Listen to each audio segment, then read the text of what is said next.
Hi, I'm Alan Cross, the radio and music guy, and this is my backyard, and these are my bull terriers, Schmooze and Squirt.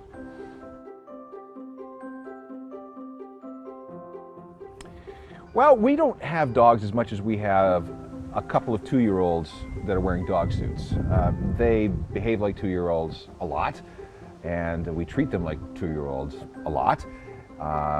There are some boundary issues, especially when it comes to who's having what for dinner. They see something on a plate and they say, well, that should be mine.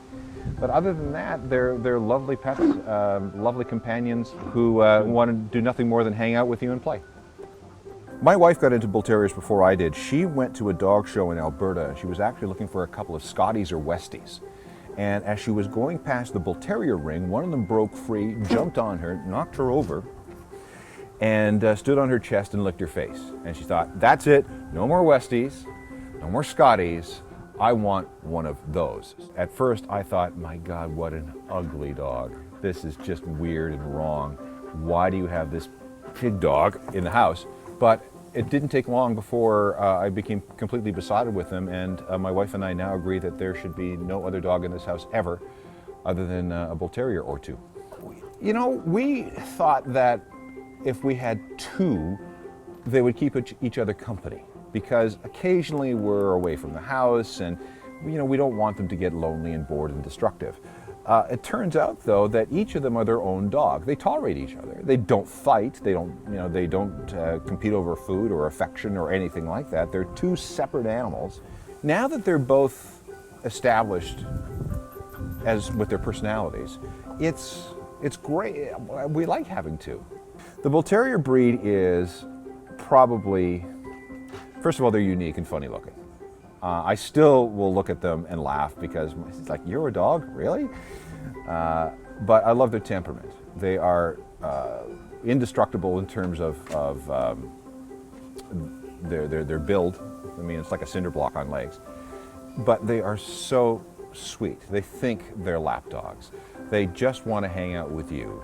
And as long as you give them, affection, they are more or less pretty low maintenance. We're very, very particular about what we feed them. We free feed, so there's always kibble in a bowl.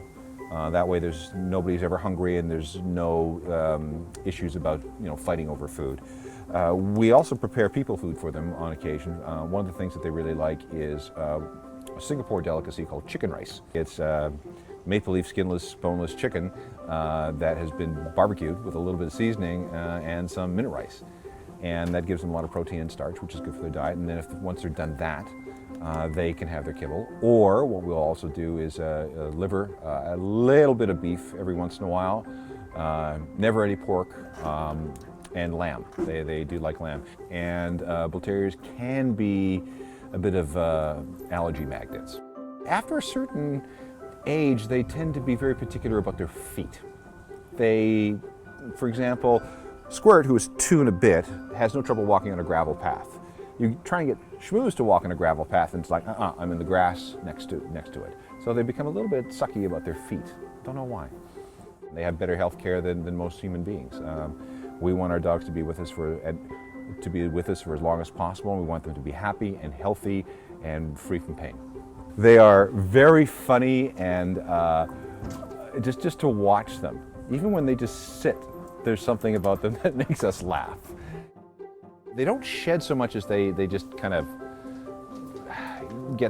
leave bits of DNA on you. We use something called a Zoom groom, which is a rubber, soft rubber tooth comb thing, and they really like that. But that's all the grooming that they really need. There's enough natural oil in their coat that if they do get dirty, it's gone within half an hour. A bull terrier is probably not for you as a first dog, because they can be very stubborn. They can for the first couple of years of their lives, they require a lot of input, and they will boss you around. They are eternally optimistic. So if you tell them not to do something, they will just assume that that was a suggestion, and they'll keep doing it until you say, okay, whatever. So they're very optimistic.